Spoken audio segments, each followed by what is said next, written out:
Aujourd'hui, nous allons voir l'expression « être dans la lune ». C'est une expression qui signifie être rêveur, distrait, être perdu dans ses pensées. Cette expression viendrait d'un texte de Mirabeau où il associait l'empire de la lune à l'imaginaire dans son livre L'Ami des hommes au XVIIIe siècle. Il faut dire que, depuis bien longtemps, la lune est apparentée au rêve, à la distraction. Elle a toujours été considérée comme mystérieuse, car elle appartient au monde de la nuit.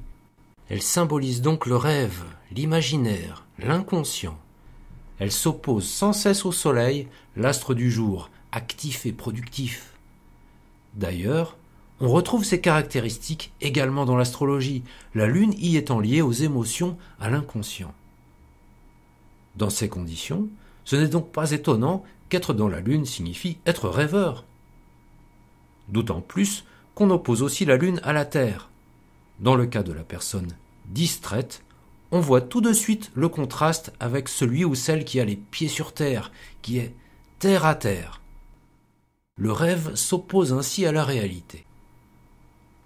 Un détail, l'adjectif lunatique en français s'applique à quelqu'un d'humeur changeante, à une personne fantasque et capricieuse, car soumise aux influences de la lune.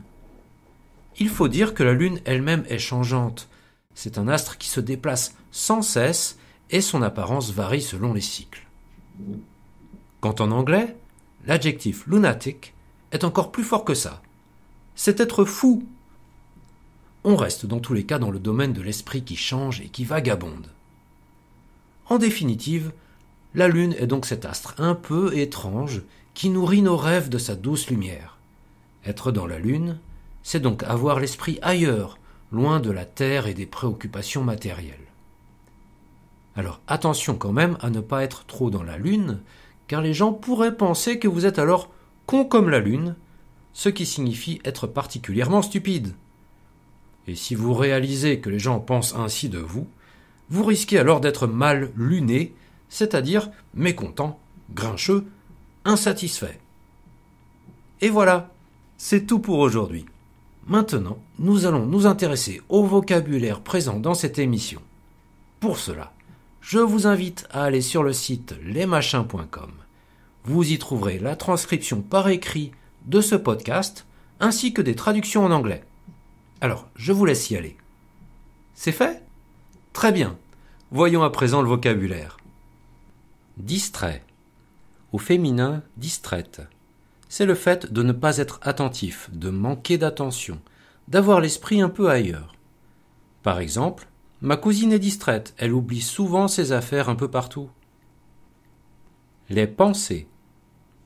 Par exemple, j'ai noté sur un carnet toutes les pensées intéressantes de la journée.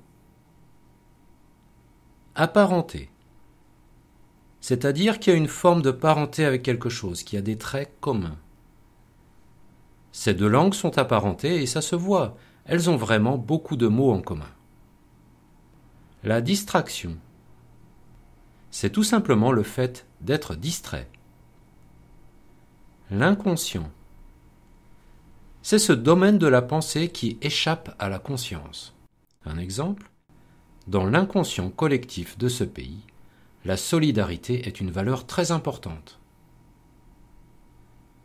Sans cesse. On peut aussi utiliser sans arrêt, continuellement.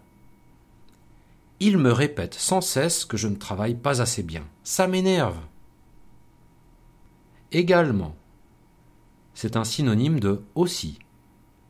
Ce professeur de français est également l'entraîneur de l'équipe de football de son village.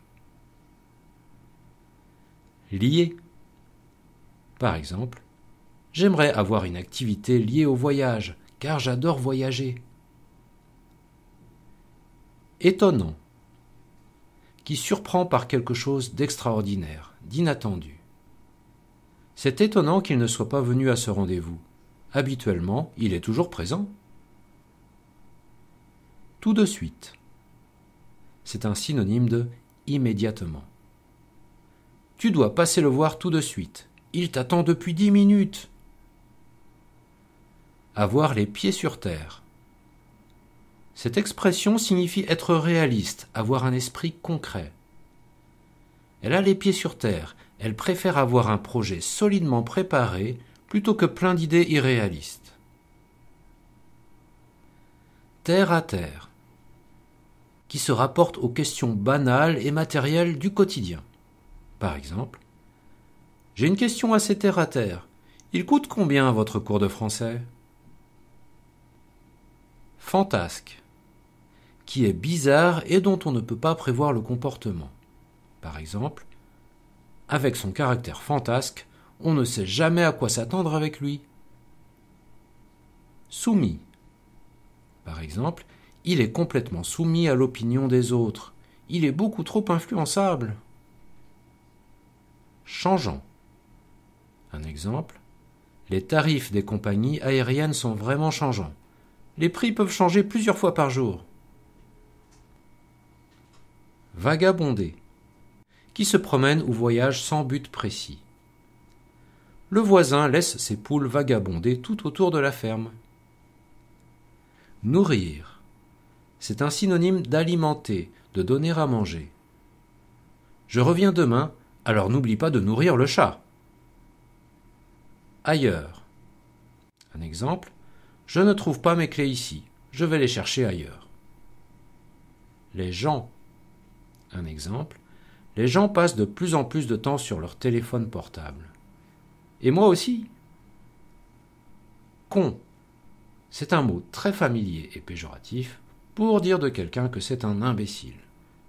Il est vraiment con, il ne devrait pas dire des choses comme ça. Grincheux. Au féminin, grincheuse. C'est un synonyme de grognon, désagréable. Un exemple, il est d'humeur grincheuse aujourd'hui, laisse-le tranquille. Voilà les amis, c'est tout pour aujourd'hui. Sur ce, je vous dis à très bientôt pour une prochaine expression démasquée.